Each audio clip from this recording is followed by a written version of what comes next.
مجھے عجیب سی وحشت ہونے لگی۔ اس تصویر کو زیادہ دیر تک دیکھنے سے ایسا لگنے لگتا تھا کہ وہ تصویر ابھی بول پڑے گی۔ میں نے گھبرا کر تصویر واپس بیگ میں رکھی اور بیگ الماری میں اوپری خانے میں رکھ دیا۔ الماری بند کر کے میں نے لمبی سانس لی اور کھانا کھانے لگا، مگر جیسے بھوک ختم ہو گئی تھی۔ تھوڑا بہت کھانا زہر مار کر کے میں نے کمپیوٹر آن کیا اور اس تصویر کے ماضی کے بارے میں جاننے کی کوشش کرنے لگا۔ اسی وقت میرے ذہن میں الینا کا خیال آیا۔ وہ ایک ریسرچر تھی، اس کا مطلب تھا کہ وہ اس تصویر کے بارے میں کافی کچھ جانتی ہوگی۔ اس بات کے ساتھ ہی میں نے فیصلہ کیا کہ اسے سب سچ بتا کر اس تصویر کے بارے میں سچائی معلوم کروں گا۔ اب میں یہ سوچ رہا تھا کہ وہ کہیں میری شکایت نہ کر دے۔ انہی خیالات میں گم میں نے کمپیوٹر بند کر دیا اور سونے کے لیے لیٹ گیا۔ رات آدھی سے زیادہ بیت چکی تھی۔ اچانک میری آنکھ کھل گئی۔ مجھے کچھ دیر تک سمجھ نہ آئی کہ اس وقت جاگنے کی کیا وجہ ہے۔ میں بے حس و حرکت بستر پہ لیٹا تھا۔ اسی وقت میں نے ایک آواز سنی، مدھم سی آواز، ایک سرگوشی کی طرح، للی۔ میری آنکھیں پوری طرح کھل گئیں۔ میں نے جلدی سے سائیڈ لیمپ جلایا۔ کمرے میں کوئی نہ تھا۔ اچانک الماری میں کچھ گرنے کی آواز آئی اور میں اٹھ کر بیٹھ گیا۔ میرے دل کی دھڑکن معمول سے بڑھ گئی تھی۔ میں نے الماری کی طرف غور سے دیکھا، وہ بند تھی۔ پھر رونے کی آواز آنے لگی اور ساتھ ہی بیرونی دروازے پر دستک ہونے لگی، مسلسل ہلکی دستک، ساتھ ہی کسی بچے کے رونے کی آواز۔ میرا ذہن سمجھ نہیں پا رہا تھا کہ کیا ماجرا ہے۔ وہ واقعات جو سنے تھے ایک ایک کر کے ذہن میں آ رہے تھے۔ میں نے کلمہ شریف کا ورد کرنا شروع کر دیا۔ میرا دل دعا کر رہا تھا کہ میرے مالک مجھے اکیلا نہ چھوڑنا۔ کافی دیر تک دستک نہ رکی تو میں اٹھا اور باہری دروازے کی طرف آیا۔ کون؟ میں نے دھیرے سے کہا۔ اسی وقت دستک اور رونے کی آواز بند ہو گئی۔ میں کچھ دیر وہاں کھڑا رہا، مگر باہر ایک سکوت طاری تھا، سوائے کلاک کی آواز کے کوئی آواز نہ تھی۔ مجھے یہ سب اپنا وہم لگا اور میں واپس جانے کے لیے مڑا۔ اسی وقت دروازے پر زوردار دستک ہوئی اور میں گرتے گرتے بچا۔ یہ سب میرا وہم نہ تھا، باہر کوئی تو تھا۔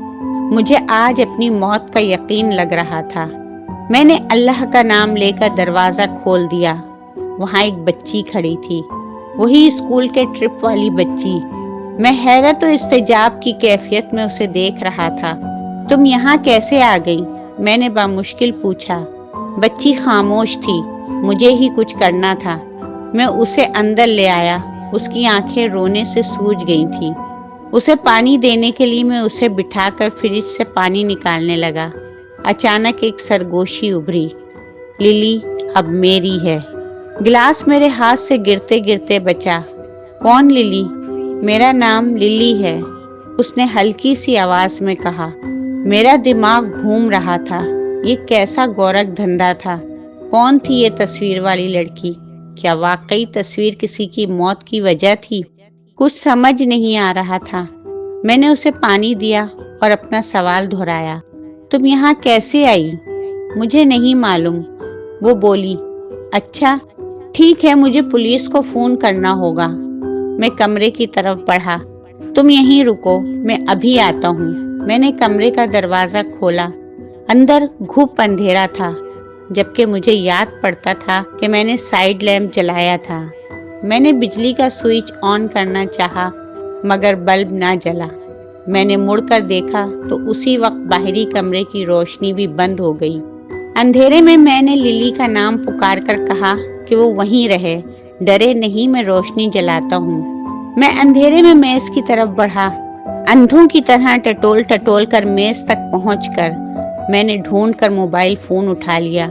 اس کی ٹارچ لائٹ جلا کر جیسے ہی میں واپس مڑا، کمرے کے دروازے میں للی کھڑی تھی۔ اس کی آنکھیں پھٹی ہوئی تھیں اور منہ کھلا تھا۔ کیا ہوا؟ میں بھاگ کر اس کے پاس پہنچا۔ اس نے الماری کی طرف انگلی اٹھائی ہوئی تھی۔ میں نے موبائل کی روشنی اس طرف کی۔ آگے کا منظر میرا دل بند کر دینے کے لیے کافی تھا۔ وہ تصویر سامنے دیوار پر لگی تھی۔ اس کی آنکھوں سے خون بہہ رہا تھا۔ اسی وقت للی نے ایک دلدوز چیخ ماری اور تیورا کر فرش پہ گر پڑی۔ نہیں، میں اس کی طرف پلٹا، مگر میری آنکھوں کے سامنے وہ بجلی کی طرح پھسلتی ہوئی سامنے کی دیوار سے جا لگی اور بے ہوش حالت میں ہی سیدھی کھڑی ہو گئی۔ میرا دل چیخ چیخ کر کہہ رہا تھا کہ یہ سب سچ نہیں، مگر جو آنکھیں دیکھ رہی تھیں بیان سے باہر تھا۔ اس کا جسم ڈھلکا ہوا تھا اور چہرہ جھکا ہوا تھا، مگر وہ کھڑی تھی۔ میرے ہاتھ پاؤں کانپ رہے تھے، زبان لڑکھڑا رہی تھی۔ اسی وقت میرے کانوں میں ایک چیختی ہوئی آواز آئی، للی اب میری ہے، اور میں بے جان ہو کر نیچے گر گیا۔ میری بے ہوشی زیادہ طویل نہیں تھی۔ میری آنکھ کھلی تو میں کمرے کے دروازے کے پاس گرا ہوا تھا اور پورے گھر میں موت کا سناٹا طاری تھا۔ آنکھ کھلنے کی وجہ وہ موبائل ٹارچ تھی جو سیدھا میری آنکھوں پہ پڑ رہی تھی۔ میرے سر میں ٹیسیں اٹھ رہی تھیں، سردی سے ہاتھ پاؤں بے جان تھے۔ جیسے ہی میری حساسیت نے کام کرنا شروع کیا، مجھے شدید خوف محسوس ہونے لگا۔ میں بامشکل اٹھ کر بیٹھا۔ للی کہاں ہے وہ؟ یہ میرا پہلا سوال تھا جو میرے دماغ میں آیا۔ میں نے تیر کی طرح موبائل فون اٹھا کر اس کی لائٹ سامنے دیوار پہ ڈالی۔ وہاں کچھ نہیں تھا۔ میرا ذہن ٹھیک سے کام نہیں کر رہا تھا۔ کیا یہ سب میرا خواب تھا یا کوئی وہم؟ میں آہستہ آہستہ اٹھ کر کھڑا ہو گیا۔ مجھے پولیس کو فون کرنا ہوگا، مگر کہوں گا کیا؟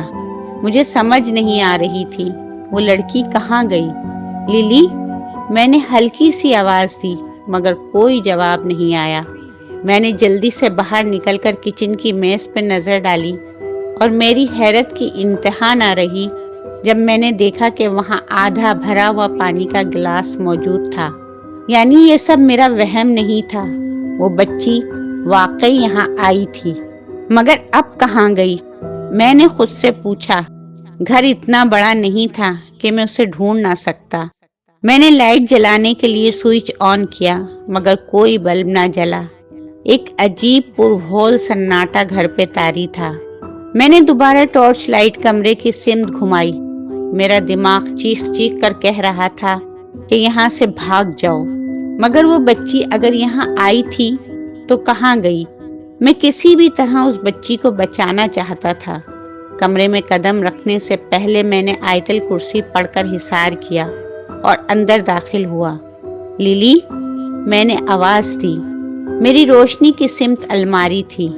اچانک ایک ہلکی سی آواز آئی جیسے کوئی تالا کھلا ہو۔ اسی وقت چرچراہٹ سی ہوئی اور الماری کے پٹ کھل گئے۔ للی، کیا تم یہاں ہو؟ میں نے ہمت کر کے پھر سے آواز دی۔ اسی وقت میرے موبائل کی ٹارچ بند ہو گئی۔ میرا دل گردن میں دھڑک رہا تھا۔ میں نے اونچی آواز میں آیت الکرسی کا ورد شروع کر دیا۔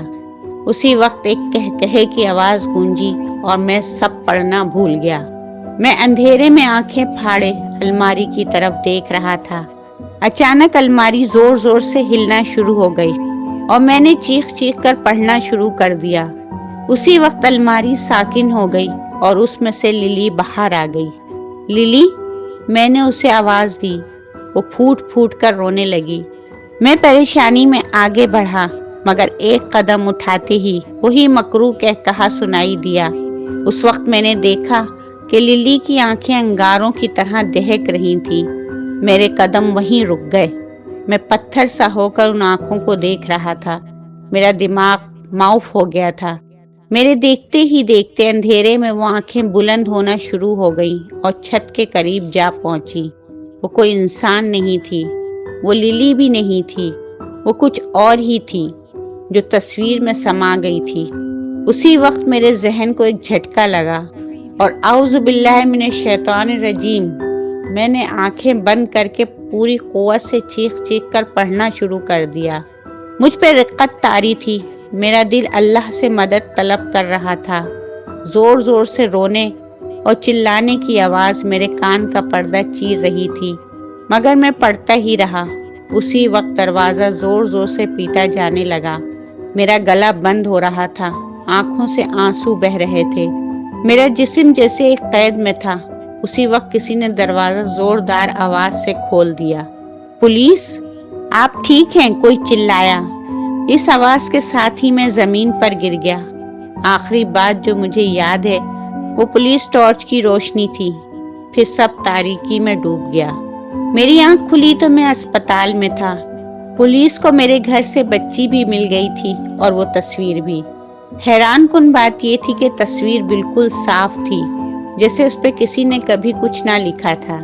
للی ٹھیک تھی، بس وہ بے ہوش تھی۔ اس کے والدین نے بتایا کہ وہ اسکول ٹرپ سے گھر آنے کے بعد سے خاموش تھی اور اس نے کسی سے بات تک نہیں کی تھی۔ رات 10 بجے وہ گھر سے کسی کو بتائے بنا نکل گئی تھی۔ اس کے والدین نے پولیس کی مدد لی اور ان کو پوری رات تلاش کرنے کے بعد میرے گھر کا معلوم ہوا کہ بچی یہاں آئی تھی۔ میرے پڑوسی نے میرے گھر سے غیر معمولی آوازیں سن کر پولیس کو فون کر دیا تھا۔ اس طرح پولیس میرے گھر آ پہنچی۔ بچی کی حالت خطرے سے باہر تھی۔ پولیس کے جاتے ہی الینا وہاں آ گئی۔ پولیس نے تصویر اپنے قبضے میں لے لی تھی۔ باقی کی باتیں الینا سے معلوم ہوئیں۔ اس نے بتایا کہ مصور کو اس تصویر سے اتنی محبت ہوئی کہ اس نے اپنی محبوبہ کی روح کو بلانے کا فیصلہ کیا، اس کے لیے ایک عمل کیا، مگر وہ یہ نہیں جانتا تھا کہ وہ آنے والی محبوبہ نہیں بلکہ ایک ناری مخلوق تھی جس نے اس کی محبوبہ کا روپ دھار لیا تھا۔ اس مخلوق نے پہلے اس مصور کو ہلاک کیا، پھر ایک نوجوان لڑکی کی جان لی۔ اب وہ للی کی جان لینا چاہتی تھی، مگر درمیان میں حائل تھا۔ اللہ کے کلام نے مجھے بھی بچا لیا تھا اور للی کو بھی۔